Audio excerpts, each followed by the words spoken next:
Hi, Julia here. I'm going to read you a little bit more from my book, Life in Between. This is chapter 5, which is called Sugar Love and All Things Shiny. I loved sugar from the first mouthful. The taste lit up my mouth and sent happy feelings shooting into every part of me. I craved the next bite and the hit from anything sweet or stodgy to my brain and body. Sherbet dabs, fruit salads and penny sweets. Humbugs, those black and cream mints my nana used to love. Easter eggs that Grandad bought.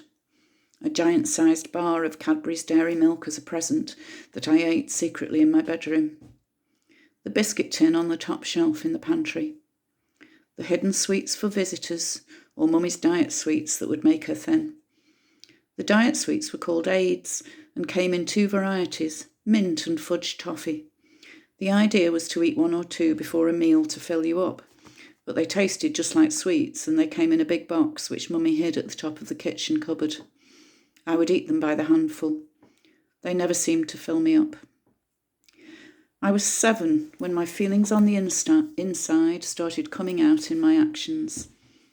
Looking back, I see myself as a frightened, lonely, anxious little girl who doesn't know where she fits in. I can see a child who is insecure and whose attachment is badly affected. I see my little self running in ever-decreasing circles, crying out for help. But my parents didn't seem to notice. I got sneaky. I didn't show my feelings. I just tried to take what I needed in other ways. We had moved house again, and I had moved school. Mummy had started doing some teaching from home after school, so when I came home, I often had to be good, which meant being quiet and amusing myself. I hadn't made any real friends yet. I don't think I could. I was a good girl who did well at school and could keep herself occupied with a book or her dolls, but somehow my needs got left behind. One day, when our youngest son Joe was a baby, we went to the seaside as a family. My husband was driving our estate car and the children were strapped in the back. I had organised a picnic lunch and all the baby paraphernalia it takes to get out of the house. As we got to the end of our street, one of the boys said, "Where's Joe?" We all looked round.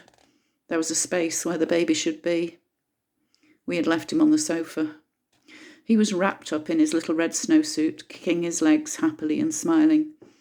It took just a few minutes for our hearts to stop and then to turn back and go inside to collect him. It has become a family story, and one he doesn't like to let us forget. I feel like I was left behind on a sofa, and it took a couple of years for my parents to notice enough to turn the car around. By then, the damage was done. One day when I was 7, I was in the local shop with Mum, and I saw the orange club biscuits on the shelf. Self-service had just come into small shops, so Mum had her basket and was busy looking for tea and bread. Quickly, I picked up a biscuit and put it in my pocket. But the trouble was, I needed to eat it. I had an incessant and overwhelming craving for chocolate and sugar. My lifelong sugar addiction was starting to reveal itself. Gabor Mate says that addiction has its roots in childhood trauma. I was trying to replace something I couldn't have. I had a hole inside me that I couldn't fill. I didn't need God to fill it. I needed to be seen. In 2011, I was nearly 22 stone. It was the heaviest I have ever been, and I felt horrible, depressed, sad, fat. In the middle of my addiction with no way out that I could see. It has been quite a journey from there. Food has been my comfort and solace, my secret pleasure, my companion, my number 1 sleeping pill, my avoider and obligator since I was tiny. Food is easy. There is a space between what I crave and what I can get. It is liminal space. This is a space between wanting and having, a space between me and myself. There is a space in between. Most of my life, it has been a place to escape to, a runaway place, a numbing out obliteration of sensation, a sense to not have to feel, a place to not have to feel, to elude the rage and terror and grief that lives in my gut.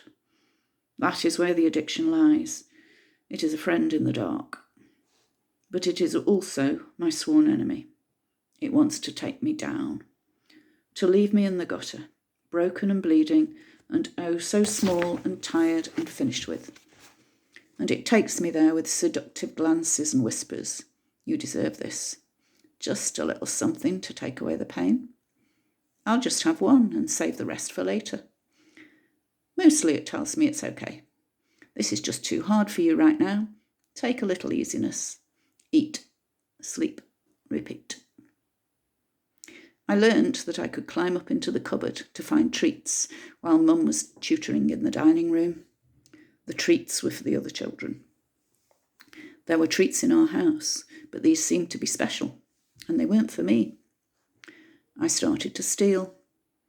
I stole other children's sweets from their bags or pockets in the cloakroom that were meant for playtime, and the chocolate orange club biscuit from the Spar shop. I used to climb up on a chair in the kitchen and find the treats in the cupboard.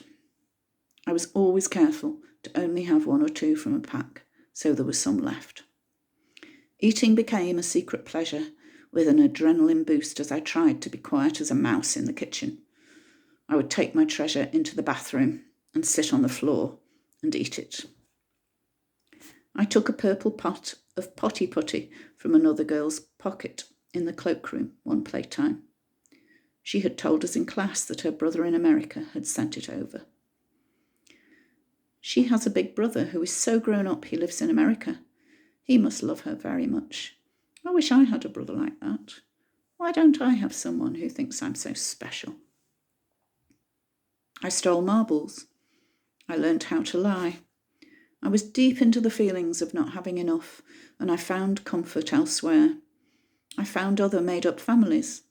I was like the magpie, collecting to myself everything new and shiny and taking it back to my nest to hoard. Comics for girls were becoming popular in the 60s here in England.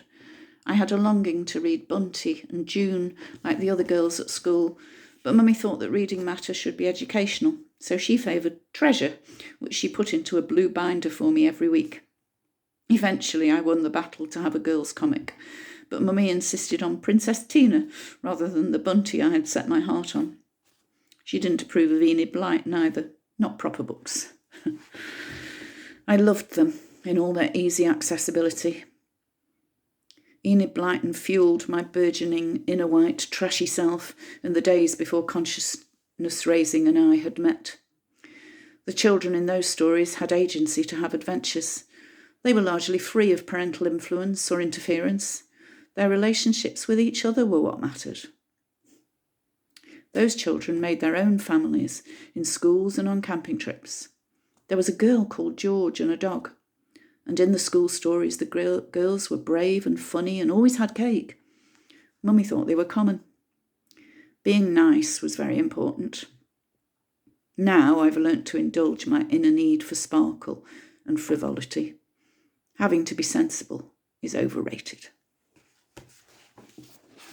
You can read more from Life in Between, available on Amazon.